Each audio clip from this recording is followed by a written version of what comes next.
Muchas gracias.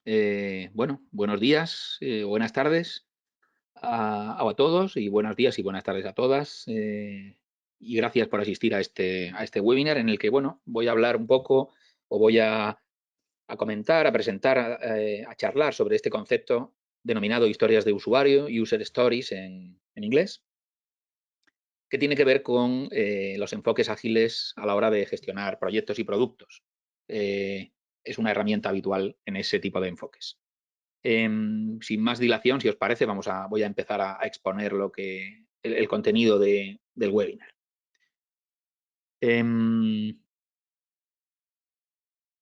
Bien, no me quiero detener mucho al principio sobre qué es un enfoque ágil en contraposición con un enfoque tradicional de gestión de proyectos, pero bueno, básicamente diré que en gestión de proyectos, cuando gestionamos proyectos o gestionamos productos, hay dos enfoques, hay varios enfoques a la hora de realizar esa gestión, pero fundamentalmente hay dos enfoques, ¿de acuerdo? Un enfoque que podemos denominar tradicional, clásico, predictivo, waterfall, cascada, tiene varias denominaciones, que es un enfoque, el enfoque que conocemos pues, de siempre, ¿no? De gestionar proyectos, de gestión de proyectos, en el que lo que hacemos es una planificación en detalle desde el inicio hasta el fin del proyecto.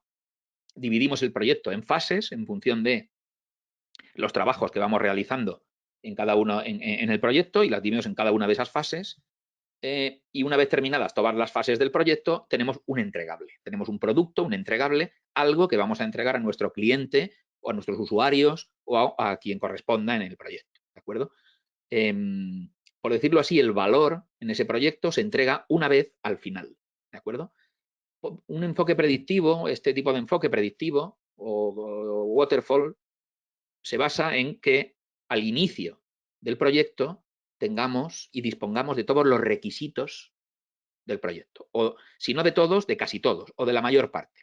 Con lo cual, si tenemos toda esa información al inicio del proyecto, todos esos requisitos en detalle, bien definidos, bien claros, bien detallados, nos resulta más sencillo y más viable planificar en detalle todo el proyecto. ¿Qué ocurre cuando no tenemos toda esa información al inicio? Nos faltan requisitos, no tenemos toda la información, incluso a veces el cliente, el usuario tampoco tiene claro qué quiere o no sabe expresarlo o todavía no está claro o todavía no es consciente de lo que realmente, de cómo tiene que ser realmente ese producto. Ahí ya empezamos a tener problemas a la hora de planificar, porque no podemos planificar en detalle si no tenemos toda esa información previamente. Con lo cual, en este tipo de situaciones, aplica un enfoque ágil. ¿En qué se basa un enfoque ágil? No vamos a planificar en detalle todo el proyecto del inicio hasta el fin, sino que vamos a ir desarrollando iteraciones cortas. Lo vamos a hacer vamos a decirlo así, mini proyectos cortos al final de cada uno de los cuales tendremos un entregable parcial, un avance, ¿de acuerdo? Ese avance o ese entregable parcial, ese incremento de producto, hablando en términos un poco más técnicos, es mostrado al cliente y el cliente nos proporciona su feedback, sus comentarios, su retroalimentación sobre ese entregable parcial. Con lo cual, reunimos esa información y con esa información preparamos la siguiente iteración. Son iteraciones cortas, típicamente entre 1 y 4 semanas, y como digo, al final de esas iteraciones, de cada una de esas iteraciones, entregamos un incremento del producto al cliente para que lo revise, lo valide y nos dé feedback. Y así vamos trabajando, por decirlo así, por pasos, ¿de acuerdo? Con lo cual, el valor en este tipo de proyecto no se entrega todo junto al final, en una única vez, sino que vamos entregando valor al final de cada iteración, ¿de acuerdo? Es un enfoque distinto y aplicar un enfoque u otro va a depender sobre todo de, bueno, el enfoque que demos al proyecto, qué tipo de proyecto es, qué tipo de producto es y sobre todo si tenemos o no tenemos todos los requisitos, toda la información al principio del proyecto para que nos permita planificar detalladamente. Bien. En este tipo de enfoque ágil es donde se puede utilizar una herramienta que se denomina historia de usuario. ¿De acuerdo? Podríamos decir que una historia de usuario es lo que llamaríamos requisito en un enfoque predictivo. Si en un enfoque predictivo o cascada llamaríamos requisito a eso, en un enfoque ágil le llamaríamos historia de usuario. Y no es exactamente lo mismo, tiene algunas diferencias que vamos a pasar a ver a continuación. Bien. Por cierto, como ha comentado el presentador, si tenéis alguna pregunta sobre esto, podéis ir formulándolas y las veremos al final de la sesión, ¿vale? Y las contestaré todas al final. Con lo cual, la historia de usuario, y ahora veremos por qué se denomina historia de usuario, la historia de usuario es la manera de expresar los requisitos en un enfoque ágil, ¿de acuerdo? Lo que pasa es que no es exactamente un requisito, ¿verdad? Porque si no, nos daría igual llamarle requisitos. Si realmente es lo mismo, no haría falta cambiarle el nombre, ¿eh? Es algo distinto, tiene otra forma de trabajar con ello, ¿vale? Con lo cual, fijaos, la historia de usuario podríamos llamarle coloquialmente, como digo, requisito, pero la diferencia con un requisito tradicional es que solamente recoge la funcionalidad.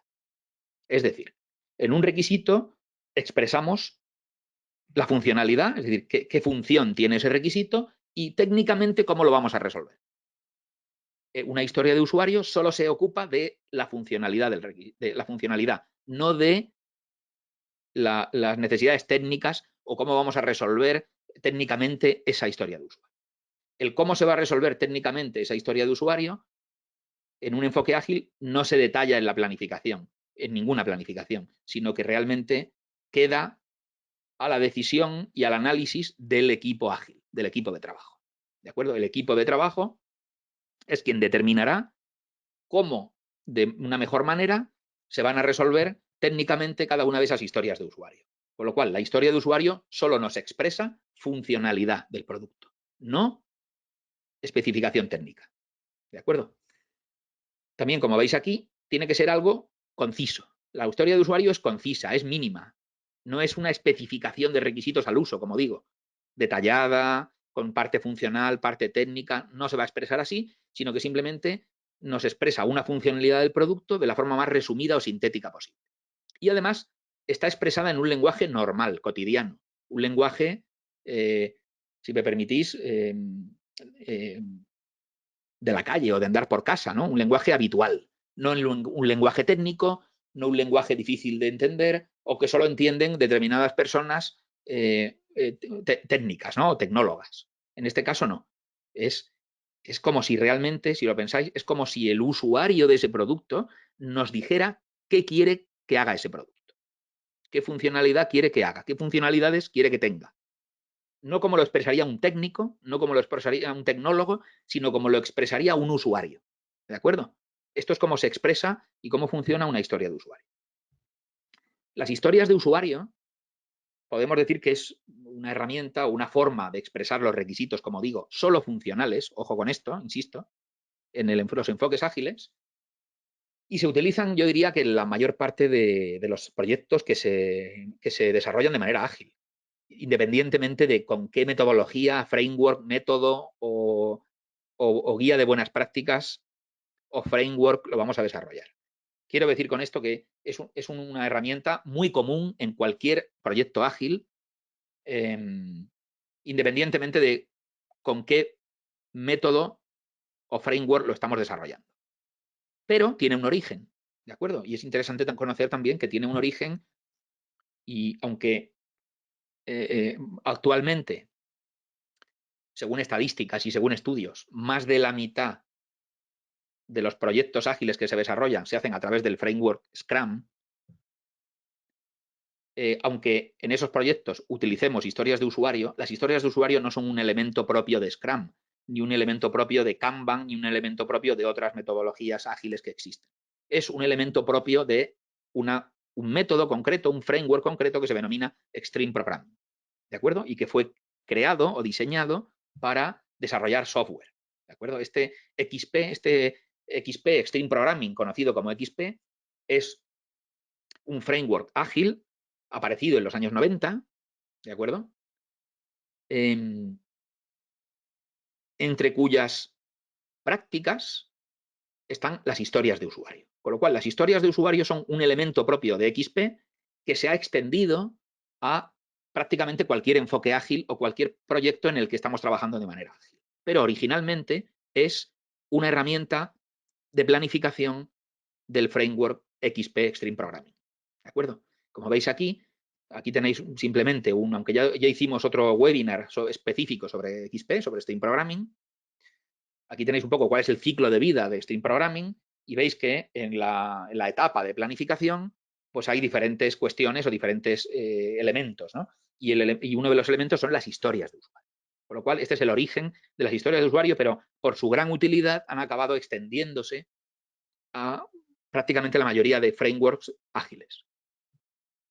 ¿Cómo es una historia de usuario? ¿Cómo se expresa? ¿No? Fijaos, en la parte izquierda tendríamos cómo sería el esqueleto de una historia de usuario y en la parte derecha tendríamos un ejemplo de una historia de usuario, ¿vale? Como veis es algo bastante sintético, resumido, sencillo y como si nos lo contase o nos lo dijese un usuario.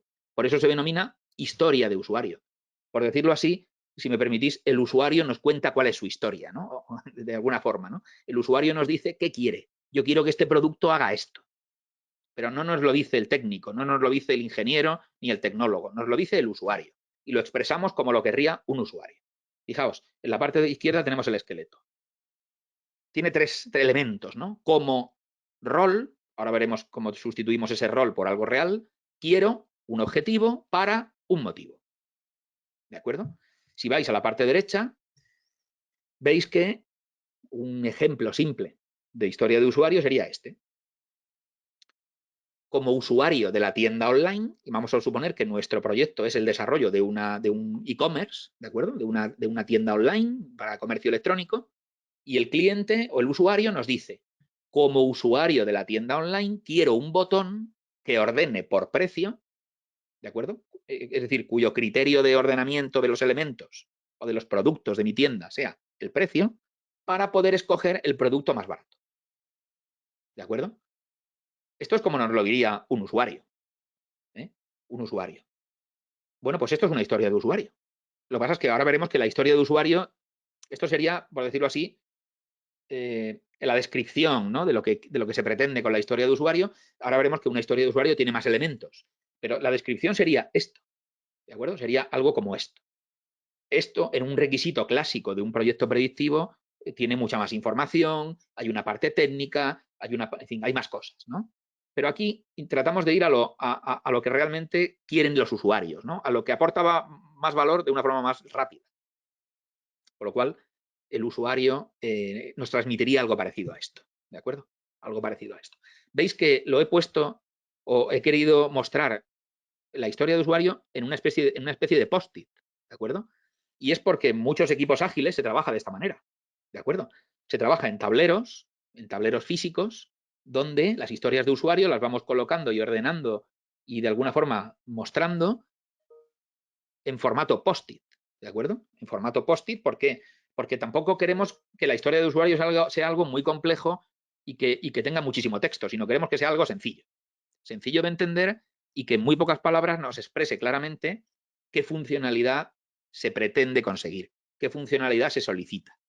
¿De acuerdo? Bien, ¿qué más características tienen las historias de usuario? Como he dicho, se expresan en un lenguaje cotidiano y funcional, nada técnico, nada que solo puedan entender unos elegidos, sino que todo el mundo, todo el equipo, sea cual sea su rol, pueda entender realmente qué necesita el usuario. Y además el usuario, incluso en casos reales, pueda expresar con sus propias palabras también qué es lo que necesita. ¿Bien?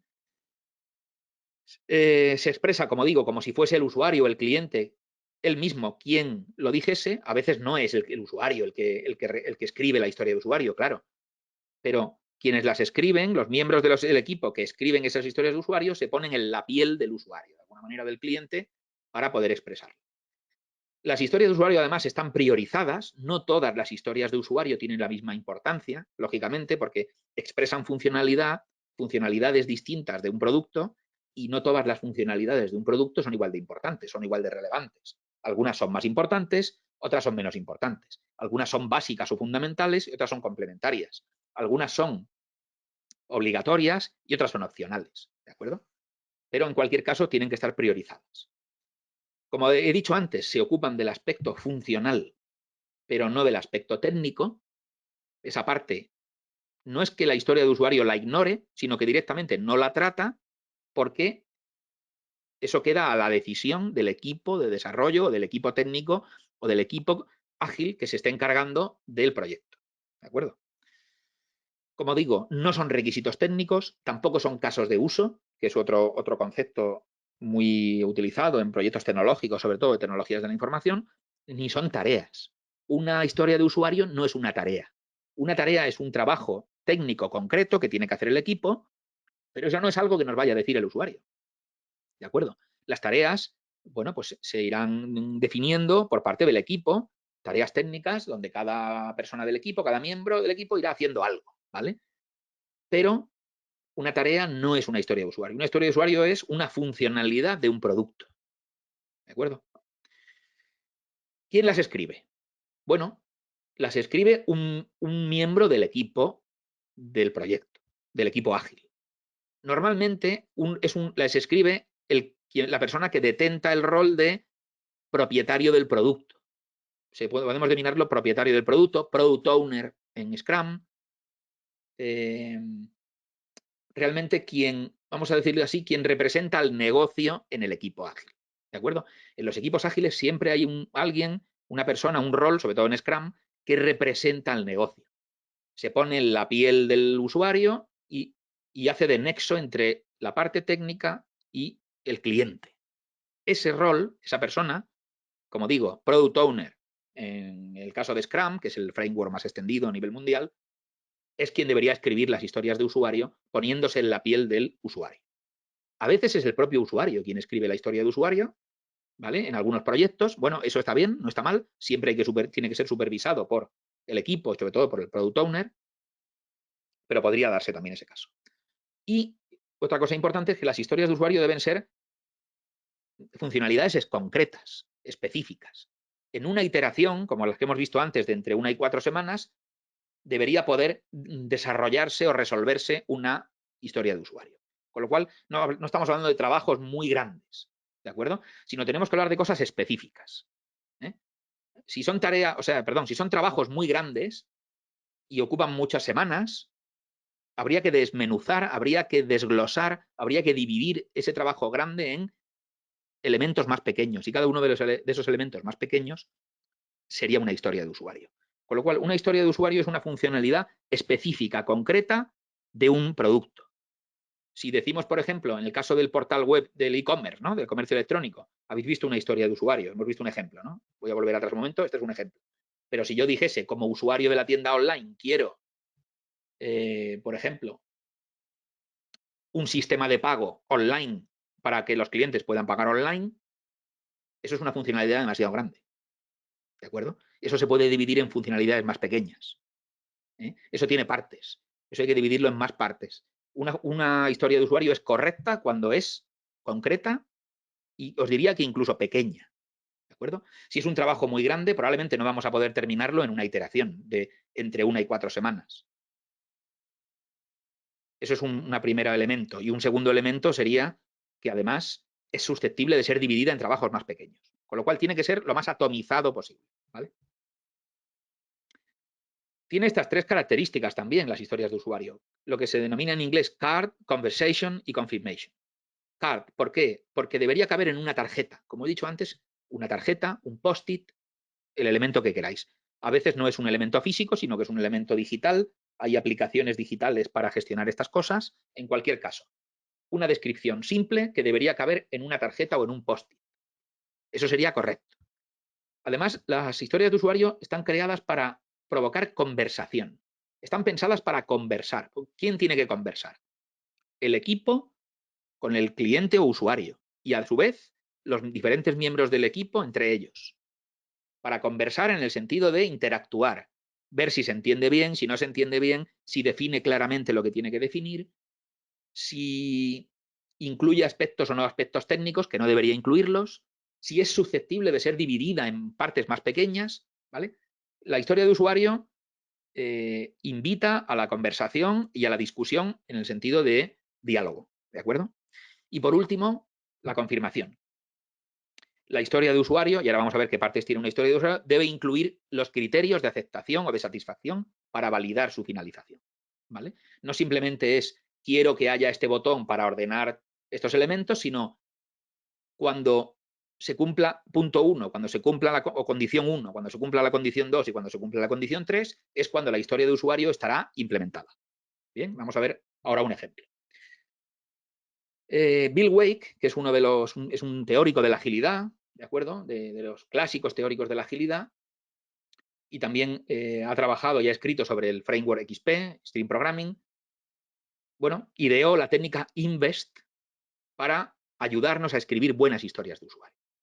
Estas son características que debería tener una buena historia de usuario, según Bill Wake, y es esta técnica INVEST, pues bueno, muchos equipos ágiles la incorporan para, de alguna forma, validar y corroborar que las historias de usuario son correctas. Debería ser independiente en el sentido de una funcionalidad concreta, única, que de alguna forma no esté dividida en varias partes, ¿vale? Sino que sea única y concreta, negociable, lo que os he comentado antes, debería invitar a la conversación, a la negociación. Bueno, esto está abierto a ajustarla, completarla, modificarla, incluso si es necesario desglosarla más o no desglosarla más, etc. Debería ser, vamos a decir, valorable, hay que valorarla en el sentido del valor que aporta, el valor que aporta al producto, al proyecto, ¿de acuerdo? Con lo cual, por eso se priorizan, porque algunas aportan más valor al producto y otras menos, y ese es uno de los criterios para priorizar. Los criterios para priorizar básicamente son dos. El valor que aportan al producto, lo que más valor aporta es más prioritario, y otro criterio sería que sea necesario hacer alguna cosa antes que otra, por una cuestión de lógica, ¿no? O de sentido técnico, ¿no? Eso también influye a la hora de priorizar. Que sea estimable, es decir, estimar el esfuerzo que supone esa historia de usuario. Ahora hablaremos un poquito de esto. Que sea pequeña y que sea probable o testeable, ¿no? Que podamos testear esa historia y ver que verdaderamente está bien implementada o no está bien implementada. Fijaos, esto sería un ejemplo, ¿vale? Muy simple de una tarjeta con una historia de usuario, y hay varios elementos ahí. Como veis, tenemos un primer elemento que es el título y la descripción. Esto es un poco lo que hemos visto antes en el post-it, ¿de acuerdo? Fijaos, esto es un sistema informático que tiene una funcionalidad que es calcular la edad del usuario, ¿vale? Fijaos que ahora está expresado como en forma historia de usuario. Y dice, como usuario, quiero que el programa, entiéndase, programa informático, sea capaz de calcular mi edad cuando introduzca mi fecha de nacimiento. ¿De acuerdo? Eso es una funcionalidad de un sistema informático. Yo introduzco mi fecha de nacimiento y el sistema me devuelve y me calcula la edad que yo tengo. ¿Vale? Eso sería un ejemplo de historia de usuario. Los elementos que hemos visto primero son el título y la descripción. Si seguimos bajando, veis que hay un otro elemento que se llama, bueno, arriba hay otro elemento que se llama ID, no sé si lo veis arriba a la izquierda, con el número 7. Esto simplemente es un número, una numeración, porque a lo mejor tenemos decenas de historias de usuario o cientos de historias de usuario, con lo cual, para identificarlas más rápidamente sería conveniente numerarlas o identificarlas mediante un código, ¿de acuerdo? Simplemente eso. Si vamos a la parte de estimación, que aquí tiene un valor de 4, la estimación quiere decir el esfuerzo en trabajo que estimamos que va a llevar desarrollar esta historia de usuario, ¿de acuerdo? Cuando decimos 4, ¿4 qué? Ahora lo vemos, ¿no? 4 unidades de esfuerzo, ¿de acuerdo? Que puede ser tiempo o puede ser otra cosa. Y eso hay equipos que trabajan de diferente forma. El valor igual a 7 o valor 7. Esto es el valor, por ejemplo, de 0 a 10 que tendría esta historia de usuario dentro de todo el producto, ¿de acuerdo? Una historia de usuario con valor 10 es muy importante para el producto, una historia de usuario con valor 1 es poco importante o es complementaria para el producto, pero no es esencial, ¿de acuerdo? El apartado de dependencias nos indica, aquí no pone nada, pero nos indicaría si esta historia de usuario, para poder ser implementada, depende de otra historia de usuario previa. A lo mejor no podemos hacer esto hasta que no introduzcamos otra historia de usuario, que es pues, poder introducir, tener una pantalla donde la aplicación nos pregunte nuestra fecha de nacimiento, ¿verdad? Eso es una historia de usuario previa a esta. Hasta que no esté la previa, no podemos desarrollar esta. Y por último, lo que decía antes, las pruebas de aceptación o criterios de satisfacción. ¿Cuándo vamos a validar que esta historia de usuario está correctamente implementada? Bueno, veis aquí las características, ¿no? Por ejemplo, aquí hay 3 criterios fundamentales. El primero, que calcule correctamente la edad en función de mi fecha de nacimiento, que haga un cálculo correcto. ¿de acuerdo? Si yo digo que nací el 1 de enero por ejemplo, de año 2000, pues que me calcule efectivamente que yo tengo 22 años, ¿vale? O 21 años.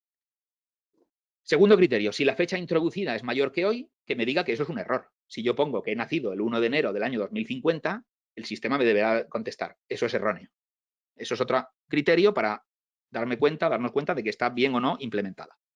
Y el tercer criterio, si la fecha introducida supera por ejemplo, los 150 años, que podría ser 150, 140, 120, 200 o incluso 100, lo que sea, ¿no? Hombre, 100, hay personas que sí viven 100 años, pero 150 que sepamos ¿no? Ahí habría que poner una cifra que considerásemos a partir de la cual entendemos que nadie puede vivir ese tiempo. Yo he puesto aquí, por ejemplo, 150 años. Si yo digo que nací el 1 de enero del año 1800, el sistema me tiene que decir que eso es un error también. ¿De acuerdo? Estos serían 3 posibles criterios, podría haber más, que tendríamos que validar para darnos cuenta de si la historia de usuario es correcta y está correctamente implementada. Estos son los elementos básicos de una historia de usuario. Esa estimación que pone 4, que dice 4 ahí, claro, la estimación es en esfuerzo o en tiempo. Nosotros deberíamos estimar el tamaño de esa historia de usuario. Básicamente hay dos formas de estimar, o los equipos actualmente en agilidad trabajan con fundamentalmente dos formas de estimar las historias de usuario. Una es en algo que denominamos puntos historia y otra es algo que denominamos horas, que simplemente son horas, en tiempo. Podría ser horas y también hay quien lo hace en jornadas, ¿de acuerdo? Da igual. Vamos con la primera forma de estimar. Imaginaos que tenemos una historia de usuario y tenemos que estimar qué esfuerzo va a suponer eso. Si estimamos en puntos historia, los puntos historia son un concepto, es como una unidad de medida de las historias de usuario y tienen su origen en la ingeniería clásica, de la ingeniería de software clásica, ¿de acuerdo? En la ingeniería de software hay un concepto que se denomina punto función. El punto función es una unidad de medida para, de alguna manera, medir la complejidad del código fuente de una aplicación de software, de un código de software, ¿de acuerdo? De un programa, de un software, ¿bien? Ese concepto de punto función trasladado al mundo ágil, pues se ha venido a denominar puntos historia. Los puntos historia realmente no significan nada, ¿de acuerdo? Porque los puntos historia es importante entender que es una unidad de medida relativa. Imaginaos que en nuestro proyecto tenemos 10 historias de usuario, ¿de acuerdo? Tenemos 10 historias de usuario. La forma de actuar y de trabajar normal, habitual, es el equipo analiza las 10 historias de usuario y selecciona la más simple, la que considera que va a ser más sencilla de resolver, más simple, más pequeña y que va a llevar menos esfuerzo. Y a esa historia de usuario le pone una valoración, una estimación de un punto historia. ¿De acuerdo? Si esa vale un punto historia, a partir de ahí a las otras 9 le vamos a ir dando valores en función de la más sencilla que vale un punto historia. Con lo cual, si hay una historia de usuario que consideramos que es el doble de esfuerzo que la más simple, le daremos 2 puntos historia. Si hay otra historia de usuario que es 5 veces más compleja y que va a llevar 5 veces más esfuerzo que la primera historia de usuario, la historia más simple, que vale 1, pues la valoraremos o la estimaremos en 5 puntos de historia. Y así sucesivamente. Esta es relativa, por un lado, porque el punto historia no equivale a nada concreto, a ningún tiempo concreto, ni a ningún esfuerzo concreto, porque eso depende de cada equipo. Los equipos más maduros y más expertos, pues van a tardar menos en resolver la misma historia de usuario que un equipo que es más nuevo, ¿no? O es más junior o sus miembros son menos expertos. Con lo cual, una historia de usuario es algo muy relativo dependiendo de qué equipo lo valore. Y en cualquier caso es una unidad de medida relativa que tiene que valorar el equipo en función de que el equipo conoce su capacidad de trabajo. ¿De acuerdo? Pero no se puede traducir un punto historia a 24 horas o un punto historia a 8 horas o a 3 horas o a 2 horas, porque eso dependerá del equipo. Hay equipos que consideran para un punto historia para un equipo maduro a lo mejor son unas horas y un punto historia para un equipo junior a lo mejor son días, ¿de acuerdo? Esa es una primera unidad de medida relativa. Y la que tenéis a la derecha es una unidad de medida absoluta. Lo vamos a valorar en horas. Vamos a tomar la historia de usuario y vamos a decir cuántas horas nos va a llevar esta historia de usuario. Y el equipo hace una estimación. Pues nos va a llevar 6 horas, o 5, o 12, o 20. ¿De acuerdo? Y esa es absoluta en el sentido de que no es por comparación con otras historias, sino que estamos realmente pensando en tiempo. Los equipos más maduros, más expertos, tienen más sencillo pensar en tiempo, porque se conocen más y saben el tiempo que trabajando juntos pueden invertir en un trabajo. Un equipo menos experto, más nuevo, más junior, le cuesta más pensar en cuánto tiempo porque no se conoce todavía tanto. Con lo cual normalmente trabaja más con puntos historia que con horas. ¿De acuerdo? Bien. Como decía antes, en un equipo ágil hay una figura, hay un rol, que es el llamado representante del negocio o propietario del producto, o en términos de Scrum, del framework Scrum, se denomina Product Owner. El Product Owner, o propietario del producto o representante del negocio, como decía antes, es quien tiene la visión más clara del producto. ¿De acuerdo? Y quien tiene que comunicar y transmitir al equipo, al resto del equipo, cómo debe ser el producto. Cómo tiene que ser ese producto. Qué características debe tener. Cómo debe funcionar. Qué debe hacer y qué no debe hacer. Qué es lo más relevante en ese producto y qué es lo menos relevante en ese producto. Y esto lo sabe, ese rol, esa persona lo sabe porque es quien mejor conoce el negocio, quien está en comunicación directa con el cliente. Con lo cual, este rol hace un poco de nexo o de enlace entre el negocio y el equipo, y el resto del equipo, y la parte técnica. Y traduce lo que quiere el cliente, lo que quieren los usuarios, a un lenguaje inteligible por parte del equipo. Habitualmente es quien se encarga de escribir las historias de usuario. Escribirlas, transmitirlas, explicarlas, detallarlas y todos esos elementos que hemos visto que tienen antes, pues consensuarlos y acordarlos con el resto del equipo. ¿De acuerdo? En los proyectos ágiles hay un elemento denominado backlog o product backlog, en el caso de Scrum, que es, podríamos decir, la lista de las historias de usuario, ¿no? Es la pila donde enumeramos esas historias de usuario, la relación de historias de usuario, toda la lista de trabajo a realizar. ¿De acuerdo? Como veis a la derecha hay un pequeño gráfico ahí que simula un product backlog. Y veis que tenemos una funcionalidad A, funcionalidad B, funcionalidad C. Cada funcionalidad estaría expresada en forma de historia de usuario. Y sería ese representante del negocio, o propietario del producto, o product owner, en el caso de Scrum, quien gestiona ese product backlog y se encarga de priorizarlo, añadir historias, quitar historias, refinar historias, detallar historias, explicar esas historias al equipo y establecer un orden, ¿no? En qué orden hay que hacer las cosas. Es más importante la historia A, la historia B menos importante, la C menos, en fin, esas decisiones sobre priorización y qué aporta más valor o menos valor al producto es decisión del product owner o propietario del producto, representante del negocio, y quien se encarga de priorizar el product backlog, ¿de acuerdo? Y transmitir esa información al resto del equipo. Como veis en el gráfico, priorizar, estimar y crear y refinar.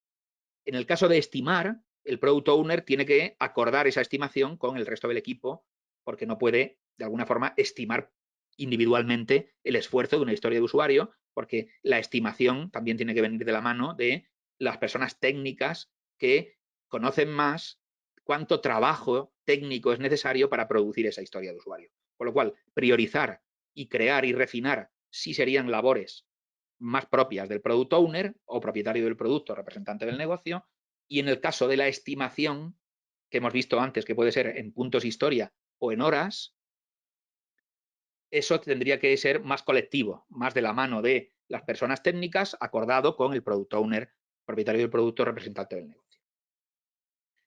Hay dos técnicas, hay muchas técnicas, ¿vale? Muchas técnicas para que nos ayuden a priorizar y ver qué historias de usuario tienen más valor. Pero yo voy a hablar básicamente de dos, que son dos de las más conocidas. Esta se llama técnica Moscow, que veis aquí. ¿Por qué? Por las iniciales MSCW, que vienen de las palabras en inglés must, should, could y won't. ¿Vale? En este caso, tendríamos historias de usuario must, es decir, deben estar obligatoriamente en el producto. Luego tendríamos historias de usuario should, deberían estar en el producto, no son sine qua non, no son absolutamente obligatorias, pero sería bueno que estuvieran, deberían estar. Otras son could, esas son las que podrían estar en el producto, pero a lo mejor no. Y por último, want, esas no hace falta que estén ahora en el producto o no queremos ahora que estén en el producto. ¿De acuerdo? Si veis la imagen de la izquierda representa una hamburguesa, si os dais cuenta, un poco para ilustrar esto. Entonces, por ejemplo, en una hamburguesa el pan es un must, debe estar, sería una historia de usuario must. En una hamburguesa tiene que estar el pan, ¿vale? El pan de arriba y el de abajo. Un ejemplo de funcionalidad should, pues por ejemplo, el tomate debería estar, la lechuga debería estar, pero luego tenemos funcionalidades could, por ejemplo, pues el ketchup puede estar o no. A quien le gusta más y a quien le gusta menos, por ejemplo, ¿no? Es un ejemplo. El queso puede estar o no. A quien le gusta más o a quien le gusta menos. Y en este caso, y esto depende, por supuesto, de el usuario, el cliente y lo que decide el equipo, la mostaza es un want. No hace falta que esté ahora o no queremos que esté ahora y ya veremos si en algún momento lo incorporamos o no. Pero en este caso, para este momento, no queremos la mostaza y tampoco queremos la cebolla. ¿De acuerdo? Pues esto que veis aquí nos sirve para ilustrar cómo se trabaja con la técnica Moscow con historias de usuario. Cuáles son must, deben estar, cuáles son should, deberían estar, cuáles son could, pueden estar y cuáles son o podrían estar y cuáles son must, y cuáles son want, no queremos que estén. Cuando digo no queremos, no quiere el usuario o el cliente. Y la segunda técnica de la que os quería hablar es el modelo Kano. ¿Vale? El modelo Kano también nos ayuda, es complementario, podríamos decir, no es excluyente, ¿eh? La técnica Moscow nos da una visión y el modelo Kano nos da otra visión también sobre cómo priorizar o dar valor, valorar las historias de usuario. El modelo Kano fue creado por Noriaki Kano, un japonés, en los años 40, nacido en los años 40, perdón, y en los años 80 desarrolló este modelo, ¿de acuerdo? Aquí lo que tratamos es de medir el grado de satisfacción del cliente y ver cómo las historias de usuario cumplen o no cumplen con sus necesidades, ¿vale? Si veis aquí, hay un pequeño gráfico en la parte inferior de izquierda que nos ilustra de alguna forma pues, los tres tipos de historias de usuario que podemos tener en este modelo. Como veis, hay historias de usuario básicas, sería un poco las que tienen que estar, si no están, generan insatisfacción al cliente, ¿vale? Con lo cual esas tienen que estar, pero si están, el cliente las da por esperadas, con lo cual tampoco generan satisfacción, ¿vale? En el caso del pan, en la hamburguesa, vamos a poner ese ejemplo, si no está, el cliente está insatisfecho claramente, pero si está, tampoco es feliz porque esté el pan. Él piensa que va a estar el pan, lo da por hecho. Esas son esas historias de usuario básicas. Aquí le llamaríamos básicas en el modelo Kano, ¿de acuerdo?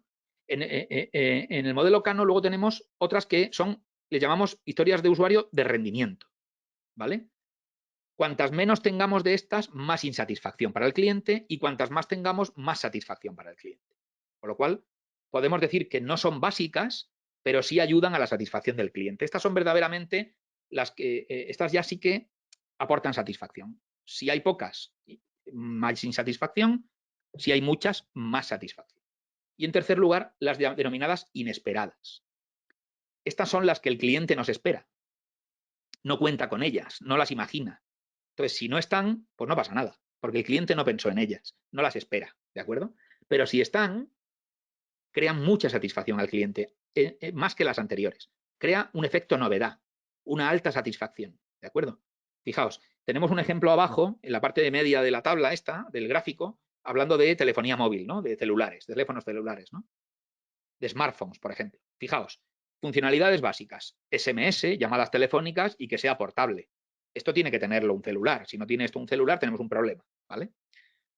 En el caso del rendimiento, si tiene acceso a Internet, pues se incrementa nuestra satisfacción. Si tiene calculadora, se incrementa nuestra satisfacción.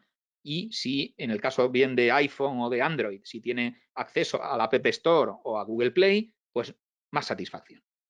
Y luego hay elementos que a lo mejor no esperamos de un celular, pero que si los tiene nos generan mucha satisfacción y un efecto novedad. Por ejemplo, que resista el agua, que se pueda hacer una carga con energía solar, que reconozca facialmente mi cara. Pues son elementos que a lo mejor no son esperados, pero aportan valor y satisfacción y en este caso incluso novedad. ¿vale? Con lo cual, las historias de usuario básicas en este modelo aportan satisfacción del consumidor, las rendimiento aportan diferenciación del producto y las inesperadas aportan ventaja competitiva. Y esto es otra manera de analizar el valor que tiene cada historia de usuario y cómo nos ayuda el resultado de este análisis a priorizar esas historias de usuario. Este se llama modelo Kano, ¿de acuerdo? Con lo cual, como decía antes, técnica Moscow, modelo Kano para priorizar y dar valor. Sin embargo, la técnica Invest, vuelvo atrás, la técnica Invest no es para priorizar ni para dar valor, sino que nos ayuda a comprobar si están bien escritas las historias de usuario, porque cumplen estos factores que tenemos aquí. ¿De acuerdo? Bueno, pues hasta aquí la exposición lo que quería contar en esta charla, en esta exposición. Y ahora voy a abrir el panel de preguntas para ver si tenéis alguna pregunta, alguna cuestión relativa a lo que hemos estado viendo. ¿De acuerdo? Si me permitís, voy a abrir el panel de preguntas. Por cierto, también si sois alumnos de ALDE, que entiendo que sí, podéis hacer preguntas o podéis contactarme a través del campus virtual de ALDE. ¿De acuerdo? Digo, por si tenéis alguna cuestión más adelante que consultar o que preguntar. Bien. Bueno, veo que hay varios mensajes de presentación. Os reitero el saludo a todos y a todas, ¿vale? Comenta Óscar Andrés, es estudiante del máster en dirección de proyectos con énfasis en metodologías ágiles.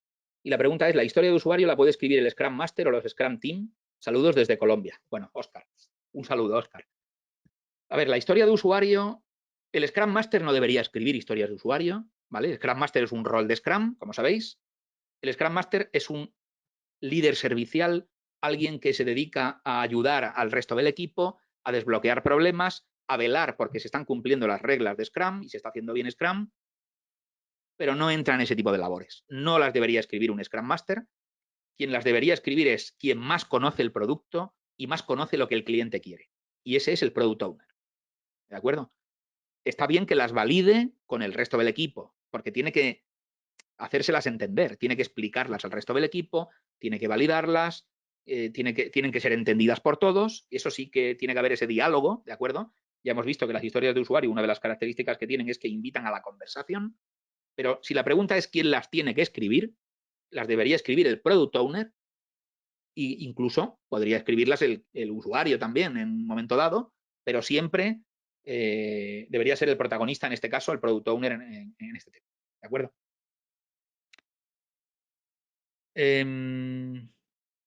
Óscar Mauricio nos pregunta, ¿el Product Owner escribe las historias de usuario nombre propio o debe mencionar el interesado que la dijo? No hace falta poner ningún nombre, Óscar. No hace falta poner ningún nombre, no tienen que... no, a ver, se puede hacer, se puede hacer, pero realmente no hace falta que estén firmadas ni tengan nombre y apellidos, ¿de acuerdo? Las historias de usuario se crean de forma, vamos a decirlo así, para el cliente en su conjunto, ¿de acuerdo? Para el usuario en su conjunto. No tiene que, no hace falta que haya nombres y apellidos en eso. Es un producto en realidad que parte del product owner o parte del propietario del producto, representante del negocio, pero de alguna forma está validado, entendido, comprendido y hay un visto bueno de todo el equipo ágil. ¿De acuerdo? Con lo cual podríamos decir que son propiedad o son obra de todo el equipo. ¿De acuerdo? No hace falta nombres y apellidos ni firmas en esto. Vale, Óscar Andrés nos hace otra pregunta y dice, ¿los criterios de aceptación de la historia de usuario los define el Product Owner? Sí, afirmativo. Los criterios de aceptación de la historia de usuario los define el Product Owner y tiene que explicarlos, hacerlos inteligibles y detallarlos lo suficiente para que los comprendan el resto del equipo ágil. ¿De acuerdo? Pero sí, los define el Product Owner. Por cierto, los define el Product Owner, como ya sabéis, en función de lo que quiere el cliente, de lo que el cliente desea. Otra pregunta es, ¿cuál es una buena técnica o forma de hacer una correcta estimación de historias de usuario utilizando horas? Estefanía. Bueno, Estefanía, es una buena pregunta. Es una buena pregunta y no es fácil de responder. El acierto, el nivel de precisión a la hora de estimar las horas de esfuerzo que llevaría una historia de usuario depende directamente de la madurez del equipo. Conforme, como he dicho antes, conforme más maduro sea el equipo, más experiencia tenga, más tiempo lleven trabajando juntos, y se conozcan unos a otros y sean conscientes de la capacidad de trabajo que tienen, más precisa será una estimación en horas. Por cierto, también es importante que los miembros del equipo tengan dedicación exclusiva o lo más exclusiva posible, lo más cercano al 100% posible en ese equipo y en ese proyecto. Todo eso hace que una estimación en horas sea más precisa. Si el equipo es inmaduro, es junior, no tiene tanta experiencia, no está dedicado 100% a eso, sino que están repartidas su trabajo está repartido en varias cosas, la estimación en horas va a ser más imprecisa. ¿De acuerdo? Carlos Andrés nos dice... es un saludo desde Bolivia. Muy bien, Carlos. Yuli Mireia nos pregunta, dice, precisamente apliqué a mi ejercicio el cuadrito de la historia de usuario, sin embargo, mi pregunta es para un equipo pequeño que labora en el área de turismo, ¿se puede aplicar estas mismas metodologías si las historias de usuario las puede hacer el equipo, ya que sería un equipo pequeño? Muchas gracias. Totalmente. Da igual el tamaño del equipo, Yuli. De hecho, en un equipo, en agilidad, los equipos no deberían sobrepasar 9, 10 personas máximo. ¿De acuerdo? Con lo cual, claro que sí. Sí, sí. Las historias de usuario, estas metodologías son perfectamente aplicables a un equipo, aunque sea pequeño. Totalmente. Totalmente. Insisto, de hecho, un equipo ágil no debería sobrepasar las 9, 10 personas. ¿De acuerdo? Estefanía hace otra pregunta. En mi caso, soy el analista funcional del equipo de desarrollo y las historias las redacto yo, ya que el Product Owner se dedica a hacer otro tipo de tareas más orientadas a necesidades del negocio. Además, soy la Scrum Master, ya que se está empezando a utilizar la agilidad en la empresa. Bueno, Estefanía, en tu caso, esto pasa en muchas ocasiones, y en muchos equipos. En tu caso tienes varios desempeños, ¿no? O varios roles, o tienes desempeñas varios trabajos. Bueno, no es lo ideal, ¿vale? Lo ideal es que las historias de usuario las desarrolle el Product Owner. Dices tú que se dedica a tareas más orientadas a necesidades del negocio. Y yo pregunto, Estefanía, ¿qué tarea hay más orientada a necesidad del negocio que traducir los requisitos del cliente en historias de usuario? ¿Hay algo más? ¿Hay algo que esté más relacionado con el negocio? Es una tarea propia del Product Owner, ¿de acuerdo? No del Scrum Master y ni siquiera diría del equipo técnico. El equipo técnico puede validarlas, entenderlas, comprenderlas, ajustarlas, comentarlas, dar su feedback y dialogar sobre las historias de usuario con el Product Owner, pero debería ser el producto, ¿de acuerdo? Oscar Mauricio pregunta, ¿los criterios de aceptación los define el Product Owner únicamente? Sí, debería ser el Product Owner siempre con el acuerdo y con el diálogo con el resto del equipo, ¿de acuerdo? Pero sí, es una tarea propia del Product Owner. Carola pregunta, ¿al crear la historia de usuario se puede ocupar lenguaje técnico o en lenguaje amigable sencillo para el cliente? Siempre en el lenguaje más simple posible, Carola. Siempre, porque lo que tratamos de entender es qué quiere el cliente y el cliente no nos va a hablar en lenguaje técnico. Nos va a hablar en su lenguaje funcional, en lo que quiere que el producto haga y cómo quiere que funcione. Esperanza pregunta, ¿es viable que el Product Owner sea también Scrum Master? Gracias y saludos de Madrid. No es lo ideal, Esperanza. No debería ocurrir. Ya sé que hay muchos equipos ágiles que trabajan de muchísimas formas distintas, ¿vale? Y a veces incluso, bueno, pues son situaciones que son difíciles de cambiar porque a lo mejor pues, no hay personal suficiente y entonces o no hay los miembros son el equipo es demasiado pequeño, en fin, puede haber muchas cosas, ¿no? Pero el Scrum Master es un rol diferenciado del Product Owner y deberían ser personas distintas. Deberían ser personas distintas. Tienen roles distintos, obligaciones distintas y desempeños distintos. Carola pregunta, ¿lo explico al equipo en lenguaje técnico? Eso sí, ojo.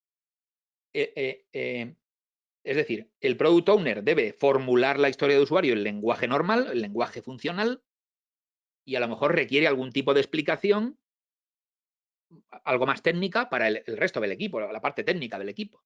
Bien, pero eso será una explicación añadida y complementaria a la historia de usuario. Pero la historia de usuario siempre debe estar explicada en lenguaje funcional y en lenguaje normal. Claro, el equipo al final lo que hace es traducir eso a una serie de tareas técnicas. ¿De acuerdo? Y ahí sí que es verdad que el Product Owner tiene un papel en cuanto a hacer entender, en cuanto a que la parte técnica del equipo comprenda qué hay detrás de esa historia de usuario, ¿vale? Félix pregunta, ¿cómo determinamos cuando una historia de usuario debe ser dividida en subhistorias de usuario? Saludos desde Chile. Bien, una historia de usuario se puede dividir cuando vemos que el trabajo necesario puede ser por varios motivos. Cuando el trabajo necesario es mucho trabajo y no vamos a poder terminarlo en una iteración, entonces habría que dividirla o tratar de dividirla, o cuando estamos hablando de una funcionalidad que realmente incluye varias funcionalidades dentro. Eso se puede identificar claramente. A veces nos dicen una funcionalidad y nos damos cuenta que no es una sola funcionalidad, hay varias dentro de esa. Dentro de esa hay incluidas varias. Eso habría que subdividirlo hasta que lleguemos a funcionalidades únicas, atomizadas, ¿de acuerdo? Cuando hablamos de una gran funcionalidad en un proyecto, no hablamos de historia de usuario, hablaríamos de épica. Utilizamos la palabra épica. Una épica es una historia de usuario muy grande, que es susceptible de ser dividida en funcionalidades más pequeñas. ¿Cómo lo determinamos? Pues el equipo tiene que ser capaz de determinarlo analizando la historia de usuario y viendo funcionalmente si eso es divisible en más historias de usuario o no. Cuando vemos que ya no es divisible en más historias de usuario, porque estaríamos partiendo por la mitad una funcionalidad y eso no tiene sentido, ahí sería el límite. Ese sería el límite, ¿vale? Pero bueno, esto, como comprenderéis, forma parte de el trabajo que tiene que hacer el equipo ágil y esto depende, hacerlo bien o mal, también de la experiencia y de bueno, la madurez de ese equipo ágil, ¿de acuerdo? Bien, por lo que veo, creo que ya no hay más preguntas. Y bueno, pues agradeceros la asistencia, agradeceros la atención, agradeceros por supuesto las preguntas. Espero que el tema haya sido interesante. Como digo, podéis hacer contactarme a través del campus virtual de ALDE y bueno, y informaros de que realmente bueno, pues este tema y otros muchos están incluidos en una especialidad del máster en dirección de proyectos que tiene que ver con bueno, con los enfoques ágiles y con las metodologías ágiles. Gracias a todos, gracias a todas por la atención, por las preguntas y por la participación. Espero que nos veamos o nos escuchemos en sucesivos webinars sobre otras cuestiones de interés siempre relacionadas, al menos en mi caso, con la gestión y la dirección de proyectos. Muchas gracias y hasta la próxima.